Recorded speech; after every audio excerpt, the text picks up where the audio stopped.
This video is about hip replacement and specifically anterior hip replacement. The symptoms of hip arthritis are typically pain within the groin, and this can hurt with many activities like walking, running, and even sitting for long periods of time in the car.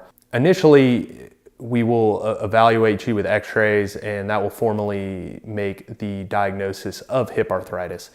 Once that diagnosis is made, we can start with non-operative treatment. Non-operative treatment would consist of activity modifications, weight loss, use of anti-inflammatories, Tylenol, some physical therapy to work on strengthening, and a lot of times we'll even try an intra-articular cortisone injection, and all these things can be done in the office. Eventually, the hip arthritis is bad enough, a lot of these non-operative management modalities will start to wane in effectiveness and are not going to work as well, and that's when we then begin to consider surgical treatment options. Really, your only surgical option for hip arthritis is with a hip replacement. There's, in general, two specific approaches that surgeons will use to do a hip replacement. You can do a posterior approach where the incision is made over the buttock and the hip is approached from the back of the hip. And then an alternative approach would be what we call an anterior hip replacement, or a direct anterior hip replacement, in which the incision is made on the front of the hip and the surgeon can access the hip from the top down. There's different advantages to both these options, and I will actually use both of these approaches in different circumstances, but my overall preference in the correct patient would be for the direct anterior hip replacement. In my opinion, the big advantage of a direct anterior hip replacement is during surgery, the patient is laying on their back, which is a very easy position for anesthesia, and it's a very easy position to place a patient. Typically, people have more tissue on the back of their hip than on the front, so it's typically a shorter distance to get down to the hip when you enter from the front. I think the number one advantage of doing a direct anterior hip replacement is you can do the whole surgery under x-ray. So the cup can be placed under x-ray and the perfect position can be confirmed using x-ray, and then likewise the stem can be placed and the x-ray can be used to confirm perfect sizing of the stem, and then also equal leg lengths that match your other side. And this is done much more accurately when compared to a posterior approach. So in general, with hip replacement, you will come to the hospital that day. Anesthesiologists will typically perform what we call spinal anesthesia, which is an injection into the back. That will completely make your legs numb and paralyze the legs to allow us to undergo the surgery. Now, you'll be completely sedated, so you won't remember anything and you won't feel anything from the spinal anesthesia.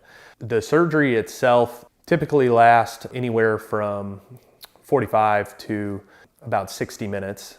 After this is performed, you will, as soon as the block wears off, you'll get into the hospital room and you will immediately work with physical therapy. Therapy will get you up and get you walking that very same day, walking the hallways, and we'll make sure that you're comfortable, make sure that you're using the bathroom, make sure that all of the pain is controlled in that first day.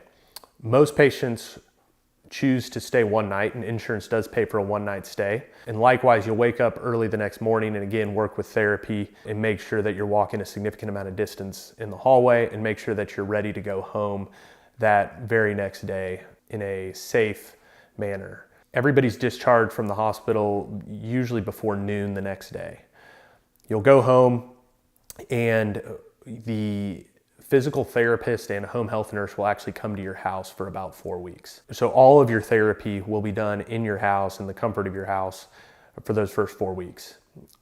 I recommend not leaving the house really to do anything in those first 3 weeks specifically, just to allow all the skin and soft tissue to heal and make sure you don't put yourself in a dangerous position where you may fall.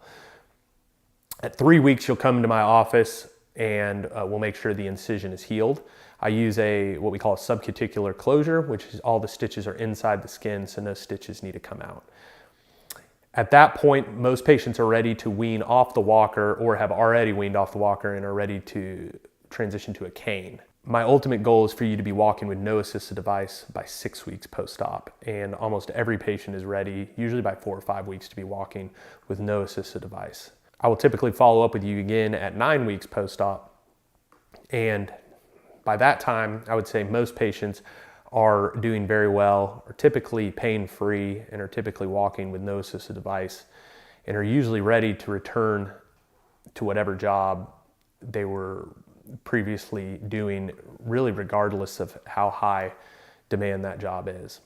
Often get a question about returning to work. What I tell patients is if you do a desk job, I would recommend taking at least 3 weeks off of work before going back to work.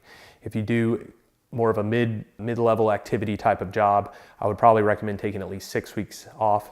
And if you are working a very high demand job like construction, police officer, fireman, or something where you're lifting a lot of weight on your feet quite a bit, I'd recommend taking between 9 and 12 weeks off before going back to work.